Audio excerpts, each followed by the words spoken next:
नमस्कार, आप देख रहे हैं SRTV न्यूज नेटवर्क और मैं हूं मनीषा श्रीवास आपके साथ। इस वक्त की मुख्य खबरें, खास मुलाकात विशेष मेहमान से।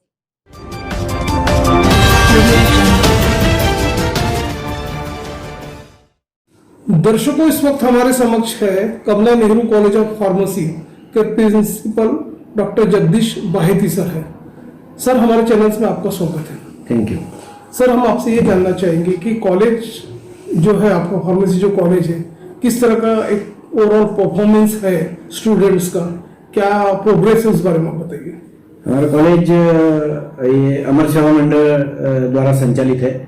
कमला Nehru college of pharmacy Butibori में है और हमारे कॉलेज में diploma in pharmacy, degree in pharmacy यानी B.Pharm, master of pharmacy M.Pharm और PhD यानी डिप्लोमा से लेकर PhD तक सारे कोर्सेस है।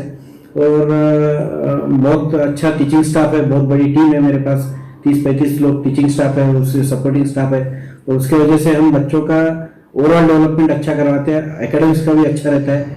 हर साल हमारी यूनिवर्सिटी के रिजल्ट एकदम एक्सीलेंट आते हैं। हमारी जो एक एंट्रेंस एग्जाम रहती है जो बहुत टफ रहती है, GPAT नाम की, वो GPAT एग्जाम में अपने रीजन में हमारे यहाँ से काफ़ी लोग बच्चे अपने कॉलेज से क्वालिफाई करते हैं और फिर M.Pharm करते हैं तो उनको कुछ स्टाइपेंड मिलता है 15,000 रुपये। तो ये GPAT क्वालिफाई करके प्रीमियर इंस्टीट्यूट जिसको नाइपर बोला जाता है, NIPER, national institute of pharmaceutical education and research, उसमें भी ये साल हमारे यहाँ से 12 बच्चे गए। वो एक अपने आप में एक रिकॉर्ड है, हमारी एक अच्छी अचीवमेंट है as per student is concern.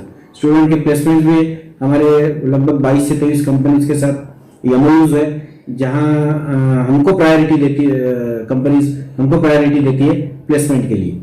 और बाकी फिर एक्स्ट्रा करिकुलर एक्टिविटीज भी बहुत होती है। स्पोर्ट्स में भी हमारे बच्चे काफ़ी यूनिवर्सिटी वगैरह में और इंटर कॉलेजिएट में भी पार्टिसिपेट करते हैं, कल्चरल प्रोग्राम में भी करते हैं। ऐसा सारे सब सर्वांगीण विकास जो बोलते हैं, वो ओवरऑल डेवलपमेंट, पर्सनैलिटी डेवलपमेंट और एकेडमिक्स डेवलपमेंट, ये हमारे यहाँ से अच्छे से होती है बच्चों के लिए। इंटरनेशनल जर्नल्स में आप लोगों के किस तरह का प्रेजेंटेशन है, किस तरह की प्रस्तुति है, उस बारे में बताइए। इंटरनेशनल जर्नल्स में 2 टाइप के पब्लिकेशंस होते हैं। इंटरनेशनल जर्नल में एक तो रिव्यू बेस्ड होता है और एक्सपेरिमेंटल बेस्ड होता है। अब आपको खुशी होगी जान के कि UG लेवल पे यानी B.Pharm लेवल पे हमारे बच्चों को कुछ प्रोजेक्ट रहता है करिकुलम में, तो उसमें हमको लिबर्टी रहती है कि रिव्यू बेस्ड, सर्वे बेस्ड भी आप करवा सकते हो, जो कि सिंपल रहता है। लेकिन हम बच्चों को एक्सपेरिमेंटल बेस्ड यानी उनको एक्चुअल प्रैक्टिकल्स करना है एक नए प्रोजेक्ट के लिए लेबोरेटरीज में, तो B.Pharm के बच्चे और M.Pharm के भी बच्चे अच्छे एक्सपेरिमेंटल प्रोजेक्ट्स करते हैं और फिर वो हम अच्छे इंटरनेशनल जर्नल्स में पब्लिश करते हैं। हमारे यहाँ से लगभग साल से 20 या 25 प्रोजेक्ट्स पब्लिकेशंस वगैरह इंटरनेशनल जर्नल में होते हैं। पिछले साल हमारे यहाँ से 4 पेटेंट भी फाइल हुए हैं जो पब्लिश हो गए, ग्रांट होना बाकी है। जब हम फैकल्टी की बात करते हैं तो किस तरह की फैकल्टी अपने आप है, उस बारे में बताइए। फैकल्टी हमारी बड़ी सिंसियर, डेडिकेटेड है। फैकल्टी के हाईली क्वालिफाइड है। PhD हुए हमारे यहाँ पे 8 से 9 फैकल्टीज हमारे यहाँ PhD है, क्योंकि हमारा PhD सेंटर भी है। और बाकी फैकल्टी भी M.Pharm है विद सम एक्सपीरियंस, तो ओवरऑल एवरेज एक्सपीरियंस 10 साल से ऊपर है। और एक सीनियर प्रोफेसर, 2 सीनियर प्रोफेसर भी हमारे यहाँ हैं जिनका एक्सपीरियंस 30 ईयर्स अबव है।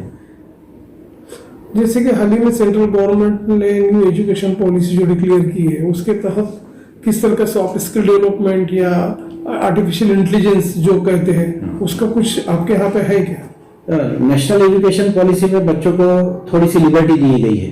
अगर आप डिटेल में वो एजुकेशन पॉलिसी अभी इम्प्लीमेंट नहीं हुई, अभी यूनिवर्सिटी से भी ऐसी कोई हमको गाइडलाइंस नहीं आई, अभी हमारा फिक्स है सिलेबस, लेकिन उसके तहत हम out of syllabus, apart from syllabus, बच्चों का बाकी जो इंटरेस्ट है वो आइडेंटिफाई करके वो हिसाब से उनके कुछ सर्टिफिकेट कोर्सेस या फिर कुछ डिप्लोमा कोर्सेस हम उनको करवाने को लगाते हैं। कुछ सर्टिफिकेट कोर्सेस हमारे यहाँ कॉलेज में भी होते हैं।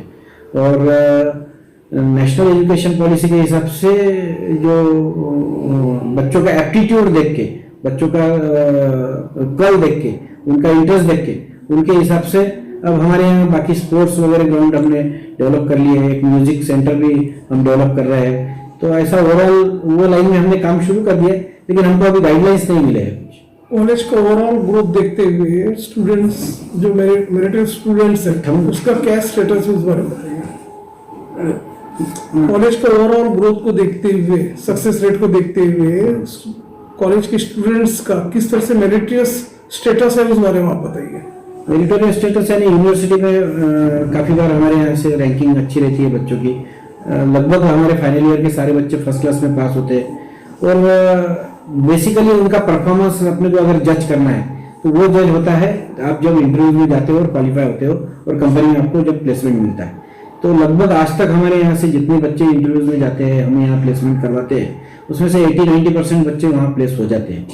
ऐसा यही एक पैरामीटर मेरे को पता लगता है कि एक्रेडिटेशंस की जब बात आती है तो कॉलेज का रैंक किस दिशा की ओर है उस बारे में बताइए। पिछले साल हमने national assessment and accreditation council है NAAC, उससे हमने एक्रेडिटेशन करवाया। 2-3 साल हमने तैयारी की है उसकी। उसमें पिछले 5-6 साल का सारा रिकॉर्ड्स देखा जाता है। उसमें लगभग 92 डिफरेंट एक्टिविटीज हमने साल भर में करना चाहिए और बहुत कुछ है एक्रेडिटेशन में और ऑडिट्स में। तो उसमें हमारा B++ रैंक आया है, जो कि हम फर्स्ट साइकिल में गए थे।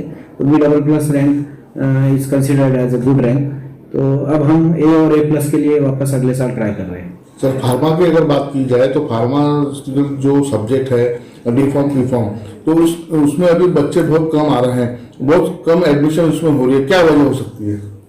नहीं, अगर आप ये साल देखेंगे तो ऐसे तो आफ्टर कोविड आपने काफी सुना भी होगा कि India is recognized as a pharmacy of the world में अपन ने सब जगह सप्लाई किया है और ये बात अच्छे जनरल पब्लिक को भी पता होगी। तो ये साल तो मेरे यहाँ इतना एडमिशन का फ्लो था, बाकी जगह मेरे को ज्यादा आइडिया नहीं है, लेकिन ओवरऑल जो मैंने जानकारी थोड़ी बहुत रखता हूँ उसमें मेरे को पता चला कि लगभग सभी जगह फार्मेसी में एडमिशन पैक है। मेरे के यहाँ से तो मेरे को 100-150 लोगों को डिनाई करना पड़ा कि हम एडमिशन नहीं दे सकते। फार्मा की जो आज सब्जेक्ट है, तो अपने कॉलेज में इनके लिए क्या क्या सुविधा उपलब्ध है? जो आज बाहर से जो बच्चे आते हैं, बाहर से पढ़ने के लिए हॉस्टल्स में रहते हैं, क्या क्या सुविधा उपलब्ध है? अपने यहाँ नॉर्मली तो नागपुर डिस्ट्रिक्ट के ही अपने 50-60% बच्चे रहते हैं, लेकिन बाहर से आने वाले बच्चों के लिए हमने हॉस्टल बनाया है। लड़कियों का एक सुंदर हॉस्टल है, यहाँ से पास में 200 मीटर पे है, अटैच वेल फर्निश्ड और नया और सुंदर बनाया है। उसके अलावा फिर स्पोर्ट्स ग्राउंड है, उनके बाकी सारे प्लेटफॉर्म्स उनको दिए जाते हैं एक्स्ट्रा करिकुलर एक्टिविटीज के लिए, उनकी पर्सनालिटी डेवलपमेंट के लिए। सीरीज ऑफ गेस्ट लेक्चर्स हम अरेंज करते हैं। हर हफ्ते हमारे यहाँ कोई ना कोई अच्छा इंडस्ट्री से बोलो या एकेडमिक से बोलो अच्छी पर्सनालिटी आके आइदर ऑनलाइन या ऑफलाइन ऐसा उनको टाइम टू टाइम थोड़ा सा अपडेट देते रहते हैं। अभी ये ट्रेडिशनल सिस्टम नहीं रही, अभी आपको अपडेट रहना पड़ता है। टेक्नोलॉजी फार्मा में भी हर ईयर हर 6 महीने में चेंज होती है। तो हम ट्राई करते हैं कि बच्चों को अपडेट्स कराएं, इंडस्ट्री के लोगों को बुला के, एकेडमिक्स के लोगों को बुला के और अदर प्रोफेशनल साइंटिस्ट को। हमारे यहाँ एज पर नॉर्म्स आप देखेंगे तो 12 लेबोरेटरी चाहिए, लेकिन अपने यहाँ इस कॉलेज में अभी 17 लेबोरेटरीज है और 17 लेबोरेटरीज में मिलकर लगभग 3.5-4 करोड़ के इंस्ट्रूमेंट्स है। कुछ इंस्ट्रूमेंट्स ऐसे हैं जो अपने नागपुर रीजन में और विदर्भ रीजन में भी नहीं है, जिसपे हम बच्चों को डायरेक्ट काम करवाते हैं। और ऐसा पता चला मेरे को कि बच्चे जब जाके इंटरव्यू में बोलते हैं कि आपने ये इंस्ट्रूमेंट पे काम किया है, उसके बारे में जब इंटरव्यूअर 2-3 क्वेश्चन पूछता है और ये आंसर देता है, पता चलता है कि इसने सही में काम किया है वो इंस्ट्रूमेंट पे, तो उनका सिलेक्शन जल्दी हो जाता है।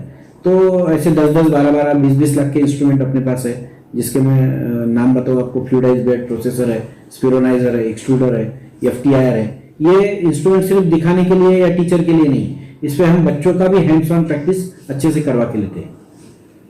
सर ठीक है, एक सर ये दे दीजिए देशवासी को नाम से शुभ संदेश 26 जनवरी का। आपका नाम बताइए, आपका पद बताते हुए बोलिए। अपने कॉलेज की तरफ से मैं डॉक्टर जगदीश बाहेती, मैं M.Pharm PhD, मैं प्रिंसिपल हूँ कमला नेहरू कॉलेज ऑफ फार्मेसी में। और देश का सबसे बड़ा उत्सव, देश का सबसे बड़ा पर्व कल 26 जनवरी के लिए मैं मेरे सारे स्टूडेंट्स को, मेरे देश के प्यारे भाई बहनों को, सबको इस दिन की बहुत बहुत बधाई देता हूँ और बहुत अच्छी शुभकामनाएं देता हूँ।